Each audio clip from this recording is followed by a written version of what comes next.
चलिए, very good afternoon. Next studying है हमारी threshold effect in FM. Clear? चलिए, थ्रेशोल्ड इफेक्ट समझने से पहले हम यहाँ पर बात करते हैं फिगर ऑफ मेरिट के बारे में। FOM, फिगर ऑफ मेरिट होता है SNR at output divided by SNR at input. Clear? Figure of merit होता है signal to noise ratio at the output divided by signal to noise ratio at the input. यहाँ पर output पर signal to noise ratio हमेशा high होना चाहिए। कहने का मतलब है the value of FOM should be greater than 1। अगर फिगर ऑफ मेरिट की वैल्यू 1 से ज़्यादा बड़ी होगी तभी हम बोल सकते हैं हमारा सिस्टम नॉइज़ के लिए इम्यून है, नॉइज़ हमारे सिस्टम के अंदर नहीं ऑकर होगी। क्लियर? तो signal to noise ratio at the output होता है signal power upon noise power. Signal power at the input होता है signal power at the input upon noise power at the input. तो noise power at the input को यहाँ पर represent कर रहा हूँ मैं NM से। NM is the noise power at the input. Clear? चलिए और आगे बढ़ते हैं। अगर मैं यहाँ पर सिंपल से बात करूँ आपके DSB ऐसे सिस्टम के लिए, DSB ऐसे सिस्टम या फिर SSB ऐसे सिस्टम के बारे में मैं बात करता हूँ। तो DSB सिस्टम या फिर SSB ऐसे सिस्टम के लिए फिगर ऑफ मेरिट 1 होता है। कहने का मतलब है अगर अब मैं यहाँ पे 1 equal to S signal to noise ratio at the output upon noise power at the output करूँ, noise power at the output करूँ upon signal power at the input upon noise power at the input कर सकता हूँ। तो आप देख सकते हैं यहाँ जाएगा, अच्छा noise power at the input is represented by NM। यहाँ पर आ जाएगा SI upon NM is equal to SO upon NO। Clear? अगर मैं यहाँ पर बात करूँ तो यहाँ पर मैंने एक्सिस जो है dBs में ले रखी है। तो अगर पावर को जब भी मुझे पावर बेसिकली एक तरीके से पावर है ये, अगर मेरे को इसको dB एक्सिस पर रिप्रेजेंट करना है तो मैं इसको लिखूंगा 10 log SI अपॉन NM। अब ये जो आपका है ये dB में कन्वर्ट हो गया है, और अगर मेरे को इसको भी dB में कन्वर्ट करना पड़ा है तो मैं लिखूंगा SO अपॉन NO, है ना, 10 log 10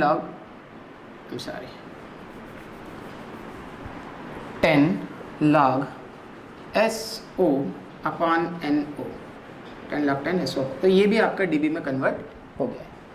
आप देख सकते हैं यहाँ पे signal to noise ratio at the input is equal to signal to noise ratio at the output. ये एक लीनियर स्केल है। क्लियर है ना? आप देख सकते हैं मैंने यहाँ पर y एक्सिस पर signal to noise ratio at the output लिया है dB में, और x एक्सिस पर signal to noise ratio of input लिया है dB में। एक ब्लैक वाली लाइन ये जो यहाँ पे आपको दिख रही है, ये आपको फंक्शन को किसको रिप्रेजेंट कर रही है? ये रिप्रेजेंट कर रही है आपके DSB ऐसे सिस्टम को या फिर SSB ऐसे सिस्टम को। इन सिस्टम्स को हम बोलते हैं कोहेरेंट डिटेक्शन।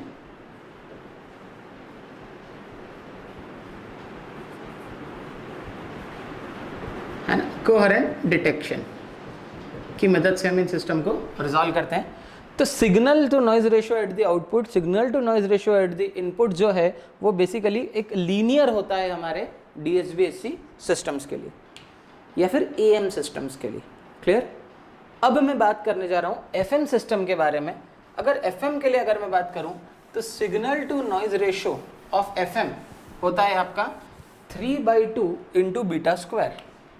तो इसको मैं लिख सकता हूँ यहाँ पे 3/2 into beta square is nothing but signal to noise ratio at the output upon signal to noise ratio at the input. Clear? चलिए इसको और आगे रिसॉल्व करते हैं। Signal to noise ratio at the input यहाँ पे जाएगा, है ना, तो अपन इसको लिख सकते हैं signal to noise ratio at the input क्या हो गया? Signal power upon noise power at the input into 3/2 beta square is equal to signal to noise ratio at the output लिखना है। तो एट द आउटपुट के लिए मैं लिख सकता हूँ SO अपॉन NO। ठीक? अब पूरे का लॉगरिथम लेना है क्योंकि मैं लॉगरिथमिक एक्सिस पे प्लॉट करना चाहता हूँ। तो एक फॉर्मूला मुझे पता है, log a इंटू बी होता है log a plus log b। Clear? चलिए इसका लॉगरिथम मैं ले रहा हूँ, log a into log b, तो ये हो जाएगा 10 log है ना S I upon N M plus 10 log 3/2 beta square log of a into b, तो हो जाएगा log a plus log b। Clear? Equal to log 10 log of S O upon N O. Clear? चलिए अब इस particular point को ध्यान से देखें। यहाँ पर मैं कंडीशन लिखना चाहता हूँ कि ये वाली वैल्यू को मैं ले रहा हूँ एग्जिस्टेंस में, है ना। 10 log 0.1 की वैल्यू नेगेटिव होती है ना, और 10 log 2, 3 या 4 की वैल्यू पॉजिटिव होती है। कहने का मतलब है ये वाली वैल्यू अगर 1 से छोटी है तो पूरा का पूरा लॉगरिथम नेगेटिव में हो जाता है, और अगर ये वाली वैल्यू 1 से बड़ी है तो लॉगरिथम पॉजिटिव में होता है। हम यहाँ पर पॉजिटिव वैल्यू के लिए ही बात कर रहे हैं, तो मैं बताना चाहता हूँ यहाँ पे beta should be greater then √2/3। Clear है ना। आप आसानी से यहाँ से पता कर सकते हैं। अगर बीटा स्क्वायर की बात करूँ तो बीटा स्क्वायर की वैल्यू 2/3 से बड़ी होनी चाहिए। बीटा स्क्वायर की जगह 2/3 डाल दो तो कैंसल आउट हो जाएगा, ओवरऑल वैल्यू 1 से बड़ी मिलेगी। तो एक कंडीशन यहाँ पर आपको पता याद रखनी चाहिए, वो है कि बीटा की वैल्यू √2/3 से हमेशा बड़ी होनी चाहिए। क्लियर? नेक्स्ट आप यहाँ पर देख सकते हैं कि ये आपका DSB-SC कोहेरेंट डिटेक्शन का ग्राफ था, है ना। ये दोनों ग्राफ मैंने आपके FM के लिए बनाए। क्लियर? ये दोनों ग्राफ किसके रिप्रेजेंट कर रहे हैं? ये दोनों ग्राफ FM के लिए है ना। बीटा 1 क्या है? बीटा 1 कोई एक वैल्यू है ना, which is greater than √2/3। Clear? ये रहा बीटा 1 का ग्राफ। और बीटा 2 एक ऐसी वैल्यू है जो कि बीटा 1 से भी बड़ी है ना। तो बीटा 2 की वैल्यू और ऊपर ड्रॉ कर दी क्योंकि वो बीटा 1 से भी बड़ी है। क्लियर? पॉइंट नंबर 2, सर आपने ये ग्राफ नीचे क्यों बनाया और ये ग्राफ ऊपर क्यों बनाया? आप देख सकते हैं आपके FM के ग्राफ के अंदर एक टर्म और ऐड हो रही है, वो ये टर्म है 10 log 3/2 बीटा स्क्वायर, जहाँ पर बीटा की वैल्यू 1 से बड़ी है, तो बट ऑब्वियस ये वैल्यू पॉजिटिव है। इस वजह से सिर्फ ये वैल्यू ऐड हो रही है और एक्स्ट्रा आपके FM के ग्राफ में, इस वजह से मैंने इससे ऊपर FM का ग्राफ बनाया है। क्लियर? और अगर इससे ऊपर FM का ग्राफ बनाया है तो आप देख सकते हैं फिगर ऑफ मेरिट की वैल्यू 1 से ज़्यादा बड़ी होनी चाहिए, जितनी ज़्यादा बड़ी उतना ज़्यादा अच्छा। तो signal to noise ratio at the output बड़ा होना चाहिए। Clear?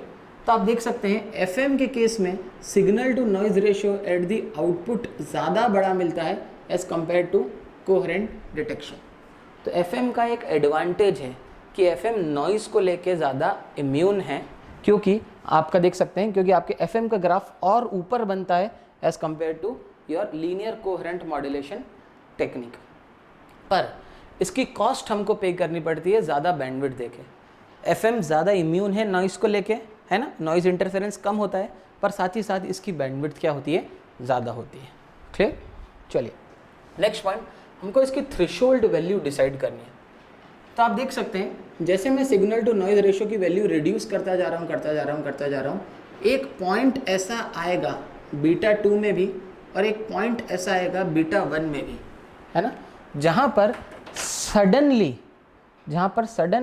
Output signal to noise ratio reduce हो रहा है। बहुत तेज़ी से output signal to noise ratio suddenly reduce होना स्टार्ट हो गया। अगर output signal to noise ratio suddenly reduce हो गया तो FM की वैल्यू अब 1 से ज़्यादा बड़ी नहीं रह पाएगी। क्लियर? तो अब हमको FM के लिए यहाँ पर एक थ्रेशोल्ड वैल्यू डिसाइड करनी है कि कम से कम इसके ऊपर ही आपको FM को यूज़ करना है, इसके नीचे आप FM को यूज़ नहीं कर सकते हैं। तो थ्रेशोल्ड वैल्यू इस तरीके से डिसाइड की जाती है, जिस पॉइंट से ग्राफ गिरना चालू हुआ है उसके 1 dB नीचे आते हैं। कितने dB? 1 dB down. उससे 1 dB नीचे उतरते हैं और 1 dB नीचे उतरने के बाद एक लाइन ड्रॉ करते हैं और उसको हम इस एक्सिस पर आके कनेक्ट कर देते हैं। This point is the threshold value for beta 2।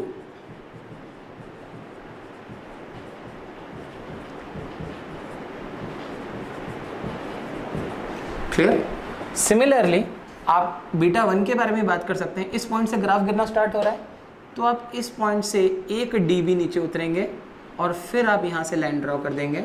This is the threshold value for beta 1, sorry for beta 1। Clear? आप देख सकते हैं अगर थ्रेशोल्ड के नीचे अगर आपको कभी ऑपरेट करना पड़ रहा है तो आप लीनियर मॉड्यूलेशन स्कीम का यूज़ कर सकते हैं, और थ्रेशोल्ड के बाद तो FM का परफॉर्मेंस ज़्यादा अच्छा होता है as compare to AM। Thank you.